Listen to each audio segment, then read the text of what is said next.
Hello and good afternoon. Thank you for joining us at this week's edition of the Lunchtime News, this 15th day of January 2022. My name is Wadulo Arnold, and we are going to be together for the next 30 minutes. Without further ado, let's get into the bulletin. Now, to start off, the national door-to-door polio vaccination program is ongoing across the country. A bigger number of parents embraced the exercise, though some parents hid their children from being vaccinated. UBC News crew caught up with some of the health teams undertaking the exercise in Mbuya Parish, a Kampala suburb, and have these details. First Lady, Moses Mugarula is the village health team leader in Mbuya Parish, Nakawa division in Kampala city. hello. By 10 o'clock this Friday, Moses Mugarula was leading a team of health workers for a door-to-door vaccination exercise in the 3 villages of Mbuya Parish near Kampala.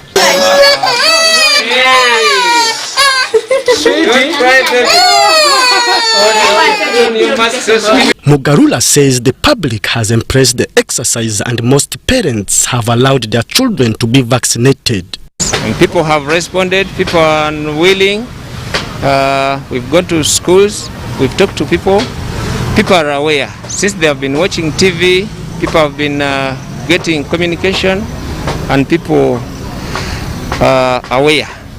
By the end of the day, Mugarula estimated that over 800 children had been vaccinated in Mbuya Parish alone. The population is too big. Some of our members, the vaccines got over, and we had to call for other vaccines, and the vehicles we have few. So we are moving, but we are moving on slowly by slowly. Since it's day one, I think by tomorrow things will be okay. A section of the parents welcomed the move by government to vaccinate children. Happy we have received the polio vaccination in our school. We tried to vaccinate over 60 children. We had the boys and the girls. We are grateful for the government programs because this do help our children. Nsanyukide kubanga polio tulaba kaseera ako abana babera balema tibabera n'obulamu bulungi. Vaccinating our children is a good thing because we protect them from polio. So I urge parents, please don't fear vaccinating your children because it is a good thing for them. I do appreciate the government so much for this program of coming door to door, immunizing their children. Meanwhile, some parents in Mboyatu village refused their children to be vaccinated, and this lady, who could not reveal her name, openly told the team the same. Maybe did their father tell you don't vaccinate them, or you had people talking bad about it? It's my decision.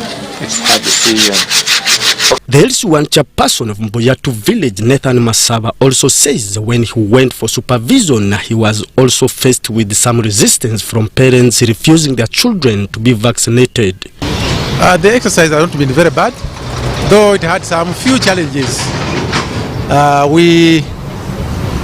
There are families where we would reach, and of course a lot of questions are given. They say, is this for example, if they have just taken a child for vaccination in hospital, they would ask us whether it would be better, good for them again to get another. Then of course we would convince them that it's a massive. Then some were refusing, of course. However, the World Health Organization representative in Uganda during the launch of the vaccination exercise on Thursday assured the public of the safety of the vaccines. And I would like to reassure you it is safe because all the necessary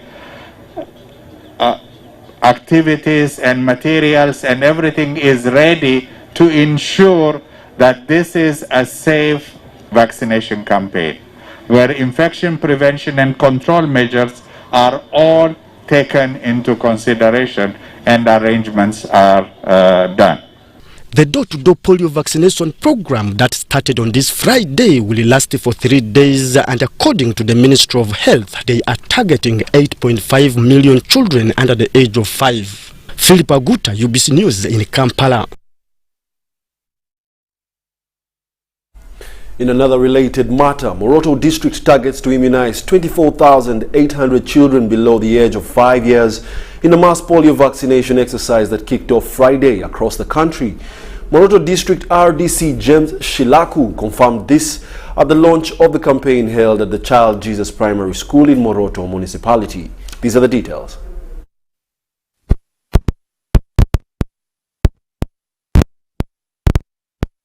At exactly 9 a.m., Moroto District local government leaders and health workers were ready to start the vaccination process, which they launched at Child Jesus Nazareth School in Moroto Municipality. The campaign aims at immunizing children below 5 years.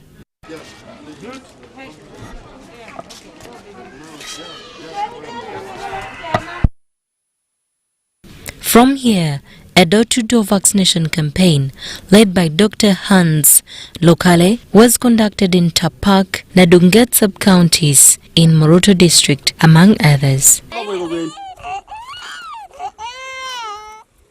In some areas like Tapak sub-county, the team had to walk over 10 kilometers in under the scorching sun to reach different homes.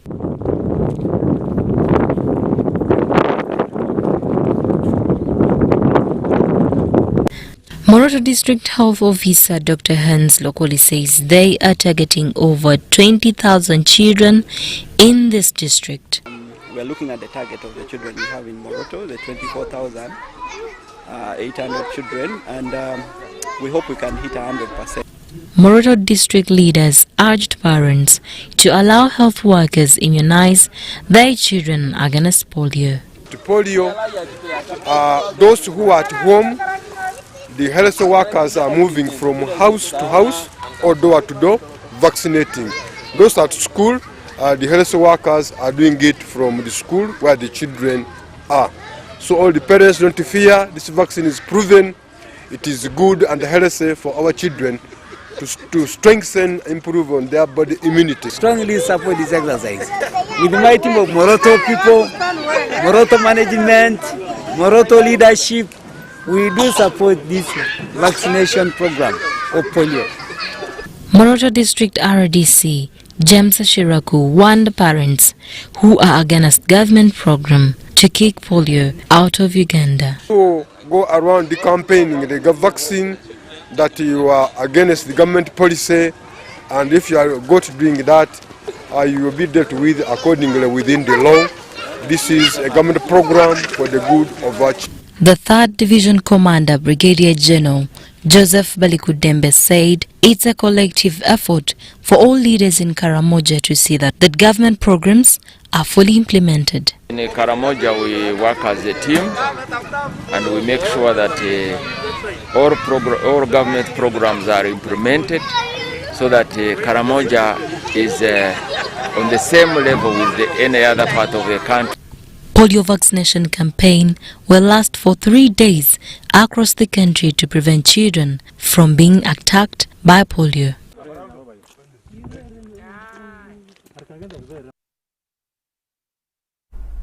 Well, in other news, Busoga Kingdom has refuted allegations that the Chabazinga Wilberforce Gabula Nadiope IV is being replaced. Busoga Kingdom's Prime Minister Dr. Joseph Muvawala says that the Chabazinga can only be replaced upon death. The argument is supported by Bugabula South Member of Parliament Henry Morris Chibalia, who cites external meddling into Busoga affairs.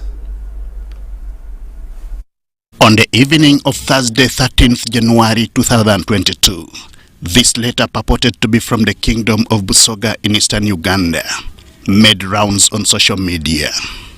In it was communication to the effect that the current Chabazinga of Busoga, Wilberforce Gabula Nadiope IV, had been removed from office, and that the Council of Chiefs had installed Edward Columbus Wambuzi Muloki, the Zibondo of Bulamogi, something the leadership of Busoga has rubbished. We don't just replace a Chabazinga like that. We have a line. That kingdom has its line, it has what it follows. We just see last year the Chabazinga just closed the Busoga Luchiko and is yet to open the new Busoga Luchiko for this financial year, for this 2022. In agreement with Bugabula South Member of Parliament, Henry Morris Kivalia, is Busoga Kingdom Prime Minister, Joseph Muvawala. In a letter authored and shared on social media on Friday afternoon, Muvawala noted that the purported dismissal or election of a new Chabazinga is false and illegal. The letter further notes that a Chabazinga once elected under the Kingdom Constitution and its cultural reigns, only death can end his period in office. Busoga is now united in its own way. It's now moving on. The Chabazinga is addressing people, giving people the direction. We are handling developmental programs. We are now in a new era. It's a new chapter. So whoever wants to take us back to again disunite Busoga, disorganize Busoga, cause issues, please you go and fight your wars in your own tribes. Such moves as electing a new Chabazinga have been blamed on external interference. Let those who are not Busoga go and solve their issues. They have bigger issues in their tribes than the issues of Busoga. Let them not carry the elephant when they have an antelope to carry, which is failing them to carry. William Wilberforce Gabulana Diop IV was elected the Isebantu Chabazinga of Busoga Kingdom on 24th August 2014. This was before he was enthroned on 14th September of the same year, before he was duly gazetted on 24th June 2019. Henry Okrut, UBC. The price of petrol in Hoima has skyrocketed, costing between 10,000 shillings to 12,000 shillings, up from 4,999 shillings per litre. While in Kanungu district, the price of petrol hiked from 4,800 shillings to 5,100 shillings. However, the price of diesel in Hoima and Kanungu remained constant, trading at 3,950 and 4,200 shillings respectively. By 5 p.m. last evening, most fuel stations in Hoima City had run out of fuel, especially petrol. A litre, which was trading at 7,000 shillings as of last evening, by 9 p.m. had shot up to 10,000, and by Friday morning, a litre was selling at 12,000 shillings. A big number of fuel stations in the city have run out of fuel, and workers at many fuel pumps are seen idling at many stations. Geoffrey Sande, a taxi driver operating from Hoima Taxi Park, and Ismail Irumba, a private car driver, say the hiked fuel prices have affected them.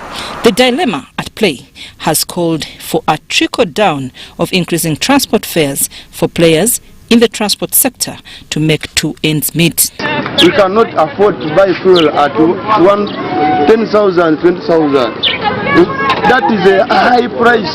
We can put fuel from 5,000. You add times 2. That is a lot of money. The surging gasoline prices have also made life difficult for motorbike riders in Hoima City. They reveal that hiking their fares was the only option left for any town service.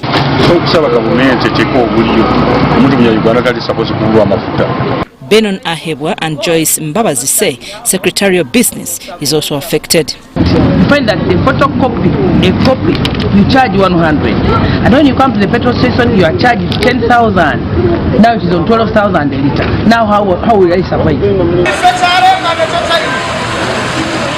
Meanwhile, down in Kanungu district, the situation is almost similar like that in Hoima, though with varying hiked fuel prices.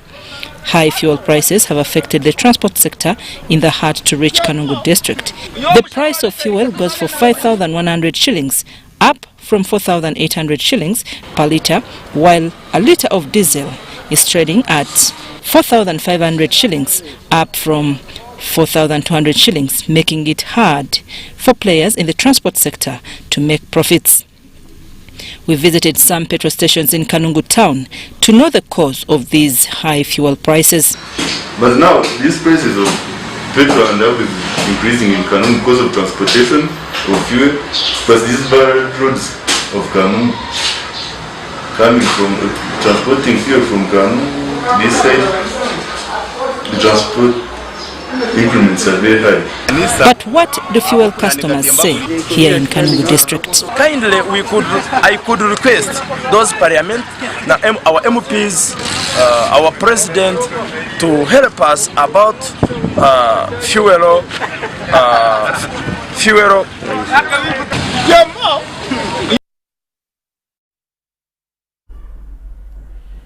Five suspected electricity cable vandals have been arrested and charged before Buganda Road Court. The suspected gangs were caught destroying electricity pylons connecting Karuma Power Station to the consumers. And we have more details on this report. Uganda Electricity Transmission Company Limited has displayed exhibits of vandalized electricity poles used in the construction of the Karuma interconnection project. The vandalized electricity lines have affected the progress of the project. These lines are used to transmit high voltage electricity. Okay, we are looking at electric towers. These are lattice towers. It is believed that the steel-made electric towers are expensive and have ready market among scrap dealers. So that's where they sell these items. Government meets the costs of replacing the vandalized electric towers. It is estimated that a single tower costs 300 million Uganda shillings. You vandalize one tower, that means they have to look for replacement of that, maybe angle bar or even the nut. Sometimes they even steal that the network cable. Uganda police has arrested suspects and presented them before Buganda Road Court on charges of theft and tampering with electricity installation. If you ask a suspect, such people to give you 300 million, for example, do they have it? They don't have it. So for now, that's why we are urging people to take ownership of these projects. Let us have the love for our country. Let us not sabotage government projects. Section 82 of the Electricity Act criminalizes tampering with the installation, manufacturing or importing or selling any equipment and states that any violation is liable on conviction to a fine not exceeding 50 currency points or imprisonment for a term not exceeding 5 years or both. A currency point is equivalent to 20,000 shillings. Ivan Kahwa, UBC News in Kampala. Well, let's now take a short commercial break and be back with more lunchtime news. Don't you dare move a muscle.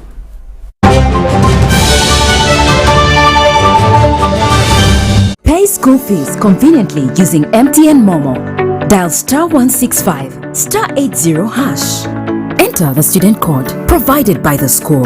It will show you the student name and the class plus outstanding balance. Enter the amount you want to pay. Enter PIN. You will get a notification confirming payment. It's simple, secure, and convenient. Everywhere you go, MTN. Mohamed Salah, Naby Keita, Kalidou Koulibaly, Sadio Mane, Pierre-Emerick Aubameyang. When you hear these names, you may think you're probably watching the English Premier League or UEFA Champions League, but it's none of those. It's the 2021 Total Energies Africa Cup of Nations from 9th January to February 6th, 2022. All these global elite football stars will be in Cameroon to grace the continent's most prestigious sporting event. 52 games, 24 countries, one continent, one trophy, one station, live, free and exclusive to your public broadcaster. UBC, inspiring Uganda. Sasula era kulanga okozesa Airtel Money owangula obutitimbe bw'ensimbi tutaddewo billion emu n'ekitundu yakwewangulira buli lw'okozesa Airtel Money.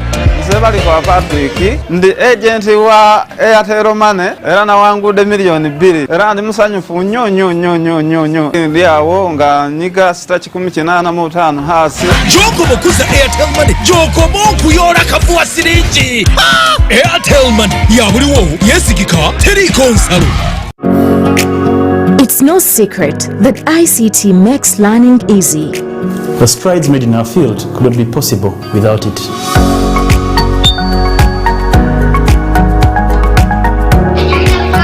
And now we can watch our favorite show. My radio is my best friend. UCC provides an enabling regulatory environment and policy guidance for healthy competition. We also facilitate ease of doing business in the communications sector through licensing, standardization, spectrum management, tariff regulation, rural communication development, and consumer empowerment. An informed consumer is an empowered consumer. UCC supports local content and innovations. Driving the development of a robust communication sector in Uganda is Uganda Communications Commission. Pay school fees conveniently using MTN Momo. Dial *165 *80 hash.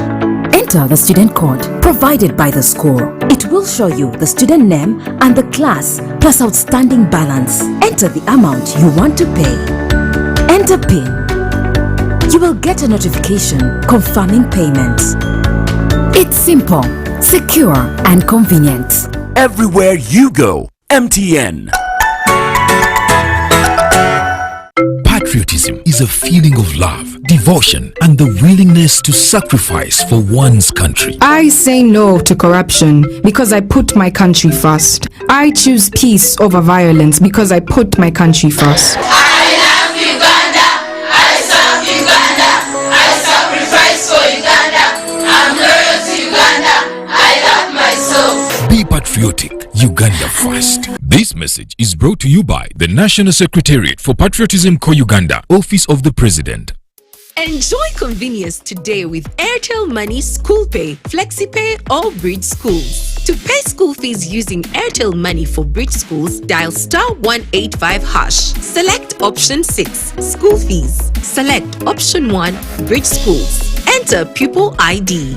Enter the amount. Enter the PIN number to complete payment. Pay school fees conveniently using Airtel Money. Airtel Money. Instant, secure, borderless.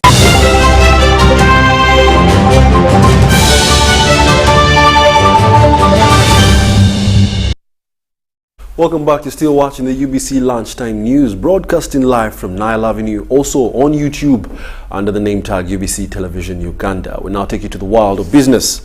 Nabagereka Development Foundation is yet to recover its contested land in Wakiso District. The land situated in Buswa Village in Kajansi Town Council is currently accommodating hundreds of squatters whose fate is yet to be known. The State House Anti-Corruption Unit spearheaded the drive to end the long-lasting land wrangles which had retarded the projects of the Nabagereka Development Foundation. Since 2008, the King of Buganda, Ronald Mwenda Mutebi II, donated 25.14 acres of land to facilitate the activities of Nabagereka Development Foundation, a charitable organization that leverages culture for development. Bw'obeera n'ettaka lyo naye nga wasangako abantu abo bakyesenza. The Buganda Kingdom Attached Foundation later acquired land titles of the given acreage in Buswa Village, Kajansi Town Council, Wakiso District, with plans to continue with its developments only to be buried by the sitting tenants.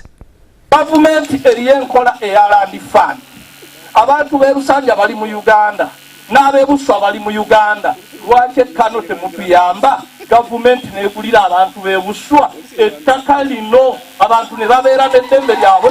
Abantu b'awano abo abamanyiddwa bali mu biwandiiko era kyogeddwa bulungi nti maama Nabagereka tayagala kugoba bantu be.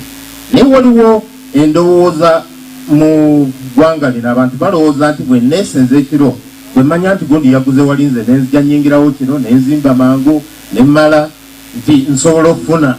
After several failed attempts to settle the matter, the Queen of Buganda, who also heads the Nabagereka Development Foundation, whistled to the State House Anti-Corruption Unit to intervene, and the process has gained positive results. There will be a mapping exercise to identify where every individual's kibanja is, and that will be done in 2 or 3 days. So by 20th January this month, the report will be out. Everybody who is on the Nabagereka Foundation land will be known, and the pieces of land they occupy. In a meeting held with the concerned residents, Colonel Edith Nakalema and officials from Buganda Land Board, Buganda Kingdom led by Attorney General Christopher Bwanika, and Minister of Lands, Housing and Urban Development agreed to start the process of land mapping on Monday, 17th January 2022, with a call to locals to adhere and embrace the exercise. Government will not allow instability or any kind of violence. Police will be in charge of the area when the exercise is being conducted. The Nabagirika of Buganda, Sylvia Najinda, welcomed the progress of the exercise to recover the land and thanked the State House Anti-Corruption Unit led by Colonel Edith Nakalema for the dedicated service to the unit. And the Anti-Corruption Unit was the only entity that would help us, and so really I'm glad that we're where we are at this point, and that is at the point where the squatters or the people who are in the area today have agreed that we're going to really work this out together to see who's there and to see what we can do moving forward, because what we were interested in is to put our developments there, and of course in doing so we don't mean to hurt anyone. Daniel Mugoya, Nantongo Rebecca, UBC News.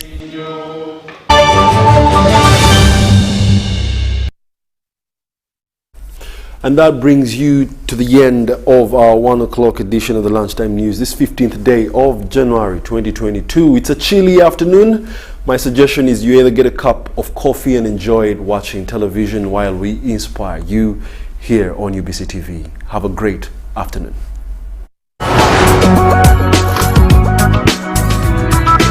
Thank you.